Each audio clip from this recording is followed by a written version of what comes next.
All right, I'm here with Alex Baldridge, a relatively new person on campus here.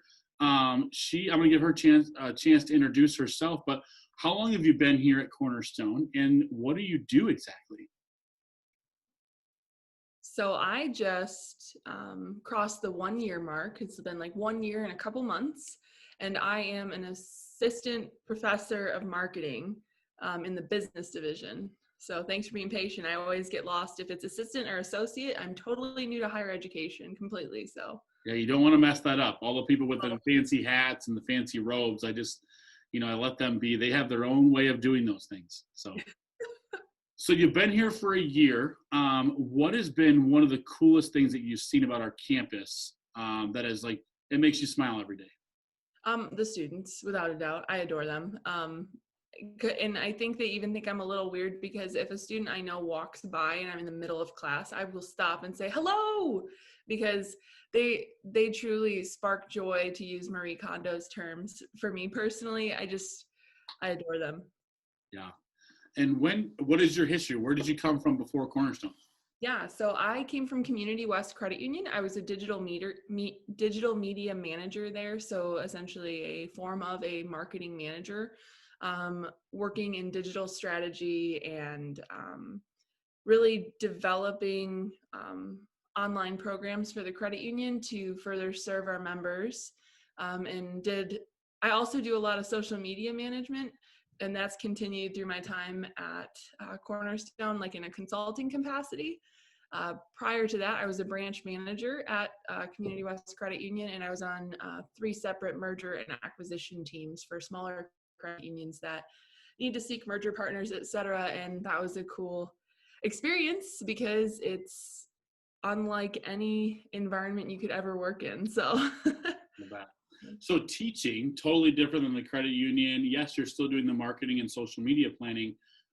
What got you into wanting to teach those things? Oh goodness, this is such a good story, and shout out to my old boss Lisa, because she totally encouraged me to pursue my dreams. So, all right, and so did my old boss John. But I woke up one morning literally and was like, I think I want to be a professor. And I know that sounds super corny, but I was like 23, 24 at the time. And it's like, what 20 something wakes up and go, I want to take on 200K in student loan debt and make no more than a certain amount my entire life. Right. And so I just kind of explored that and tried to seek what the Lord really had in store and what that meant. And I ended up adjuncting at another college first, and I will never forget the day. Like, I tested it out. It was a short class. It was a subject that was new to me to teach, but it was like in my wheelhouse. And the day that class ended, I went back to the office and I just sat down and I was like, I feel like a whole different person. I have a whole different perspective on life. And I was incredibly saddened by the fact that that course had ended. I felt like we had built such a little community, and like I really wanted to dig in, and so I woke up one day and was like, I'm going to do this. That's super weird. Why am I going to do this? And then that position at Cornerstone opened up almost immediately, and I didn't know what I was getting into. I think Dr. Newhouse laughed at me when I was like, so do you do this and do your regular job? And she's like, no. So this is a full-time job. And I'm like, okay, well, I could do that full-time. That sounds wonderful. That's great. So when you talk about the students being like your biggest passion of why you love Cornerstone, what's the best way to motivate the students to do the things that you're teaching them, the social media, the marketing, the how to market yourself, basically?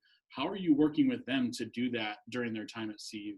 Yeah, that's such a good question, because especially with the marketing world being so big, right? Like, you have students that want to go into medical sales, and then you have students that want to be a content creator, and then you have students that simply want to do email marketing, right? Like, because marketing is so diverse. And so really you have to leverage your personal experience and then current trends in the industry along with tools and theory. So like it's a huge juggling act almost, because marketing theory never changes, but the tools you utilize do, right? Like 5 years ago, nobody predicted TikTok would take over the internet, right? Right. And just like nobody predicted Snapchat would be killed by Instagram stories, even though it's not officially dead. But so what I do with students to keep them learning, I try to make many opportunities available. So the business division, we utilize our learning management system we have like it broken into majors. So they're in an extra class, which is majors, and I have folders and resources. And specifically in the social media realm, I've introduced them to the top tools. So I've said, hey guys, here are the tools that professionals utilize in this field, and you should play with them. And usually like 10 to 15 students do. I recently rewrote a class to kind of like push students in a new direction. So a lot more of the assignments were, there was a written component, obviously, because that's an important piece for assessment, but there was also a creative element of, all right, you got to create content in a sense. And any of the feedback I got from students was like, this really pushed me in a new and weird way. But it's weird because they just asked me to start doing this at my internship or at my job. And I'm like, yeah, welcome to marketing. You are a young person in the marketing field. They're going to say, hey, manage this social media for me. So anyways, that was long-winded. I'm a professor. So. No, that's good. It's so amazing because my background, if you didn't know, is in marketing and social media. That's what got. Yeah, I worked almost 15 years as sports information director, doing and really that 2006 2007 time. It was when social media kind of exploded. Facebook became like an actual tool that you didn't have to have a .edu address to have a Facebook account, and then Twitter and Instagram. And I never got into the Snapchat or any of that stuff, but then the website and broadcasting and all that, that's my cup of tea. So like when you talk about this, it's like, yes, I love the marketing, branding, social media aspect. And Jesse Campbell, our sports information director, is incredible at it. The way he uses all the different channels, and really, I love the way he utilizes students and gives them opportunity to learn. I think he's got 3 or 4 interns right now that are, just like you said, they give a phone and here, take our channel and make it your own. Make it an 18 to 22-year-old, something that they want to reach out to and scroll through and things like that. So that's cool. It's just so neat to, even when you told the story about what you did over break, about helping a social media campaign with, I don't know if I'm allowed to talk about it. So yeah, we're officially allowed to talk about it now. So okay, yeah. Good. So why don't you explain that? So you sent me an email the other day. We were going back and forth setting a time for this, and you had said that you were working on a social media platform marketing campaign for Roy Jones Jr., who's like, he's old now, right? Yeah. Even though he's not that old, but he used to be one of the best boxers in the world, if arguably the best one ever.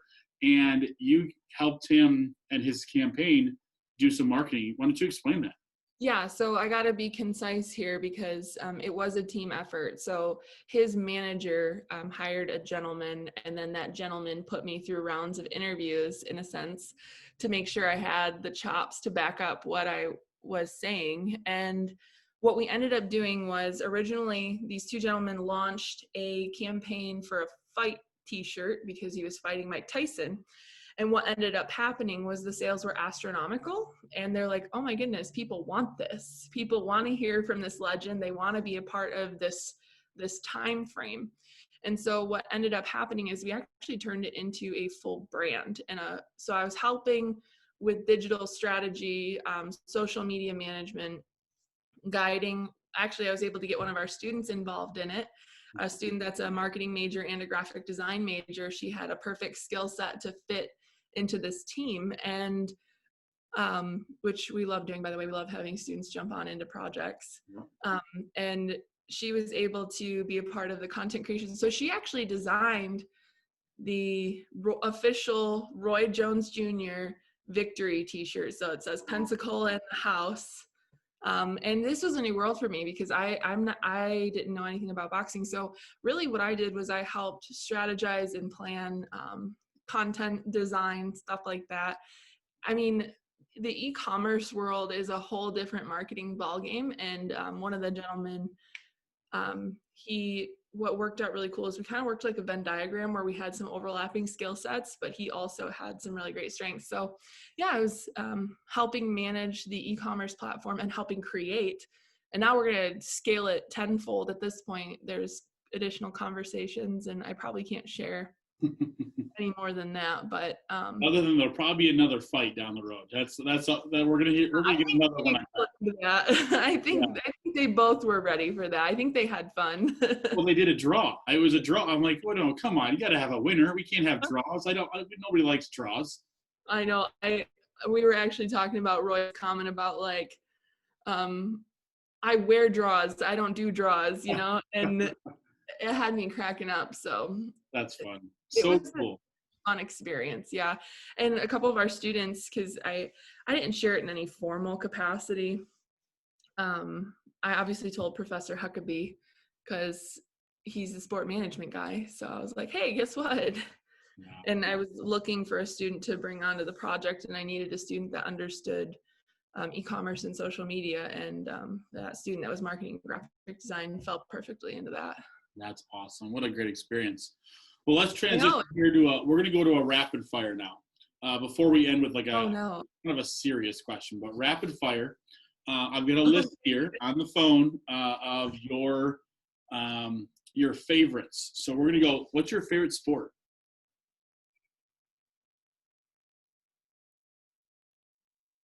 Favorite sport? I love co-ed summer softball.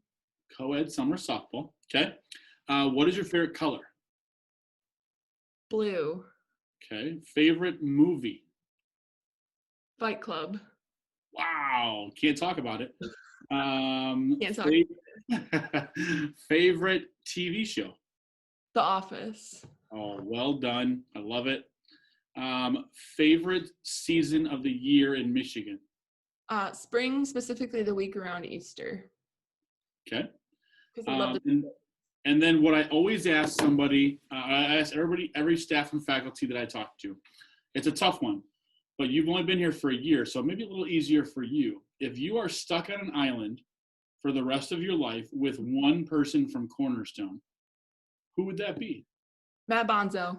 Matt Bonzo. Okay. Matt Bonzo. I pick Matt Bonzo. All right. I love it.